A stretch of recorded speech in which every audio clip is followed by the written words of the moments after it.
अस्सलाम वालेकुम नाज़रीन, मौजूद हूँ मैं इस वक्त सरियाब रोड पे सरियाब रोड PTCR कॉलोनी के साथ। इलाका मकीन सरापा एहतजाज है। इन्होंने रोड ट्रैफिक के लिए मुकम्मल तौर पर बंद किया है।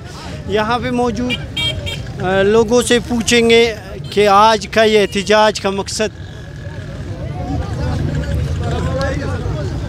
अस्सलाम वालेकुम। वालेकुम सलाम। अपना नाम बताएं सर। मोहम्मद इकबाल। इकबाल भाई, ये रोड किस लिए बंद किया है? ये तकरीबन 5-6 दिन से यहाँ जो है ना ट्रांसफार्मर थोड़ा ख़राबी था, उतार के ले गए थे।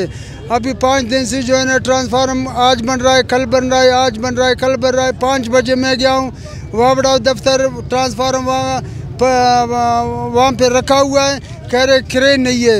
मुझे कह रहे थे जाओ क्रेन लेकर आओ। मैं जो है पूरा जो है सर्वे पर गया हूँ जहाँ पे क्रेन ठहरते हैं। आज जुम्मे का दिन है, वहाँ उनका अपना भी क्रेन है, उसको दस्त भेजा गया है। तो मुझे कहीं भी क्रेन नहीं मिला। सर्दी में ढूंढ के वापस आ गया। तो फिर जो है ना दोबारा बोलता जाओ आप लोग हड़ताल करो, जो कुछ करो, सोमवार वाले दिन आकर आप लोग का ट्रांसफ़र लगेगा। Shem Shem.